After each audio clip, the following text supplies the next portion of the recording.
Welcome back to ElectroWorks. Today we're building a small beeping device that uses just a few components. Here's what you'll need.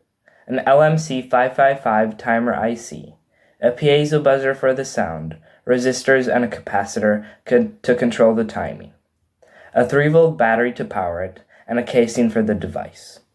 We'll start by setting up the 555 timer in astable mode, which will create a regular pulse that makes the buzzer beep.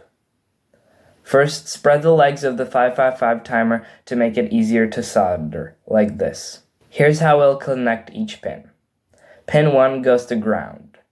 Pin 2 connects to pin 6, which is the trigger for astable mode. Pin 3 is the output, where we'll connect the buzzer. Pin 4 connects to the positive side of the battery, or the supply voltage. Pin 5 will leave as is. We don't need it. Now let's set up the timing for our beeps using resistors and capacitors. These will control the frequency and length of each beep. Connect a 10K ohm resistor between pin 7 and pin 8. This controls the length of the beep. Then connect a 100 microfarad capacitor between pin 6 and ground. Finally, connect a resistor of your choice between pin 7 and pin 6. This controls beeps per second. I recommend a 10K ohm resistor for slow beeps and a 1K ohm resistor for frequent beeps. With this setup, we're telling the 555 timer to create a slow or fast pulse, making the buzzer beep either slow or fast. Next, connect the piezo buzzer to a 330 ohm resistor. This controls the volume of the beep, and the resistor to output pin, which is pin 3.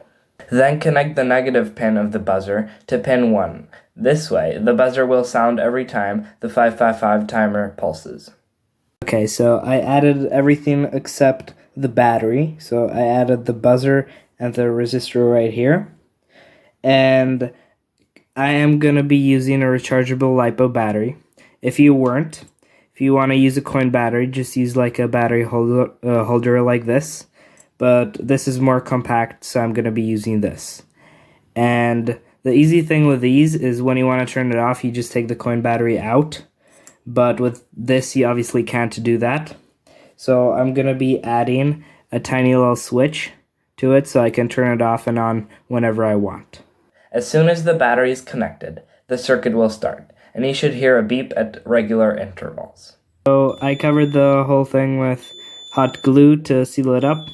As you can see, it still works. You can turn it off. And yeah, so I'm going to leave it like this for now, but you can cover it with electrical tape so it is more stealthy. Make sure not to hide this device somewhere sneaky to drive your friends crazy. And that's it. You've built a basic beeping device using a 555 timer. This circuit is a simple way to learn about timers and electronics. If you enjoyed this build, hit subscribe for more projects like this on ElectroWorks. See you next time.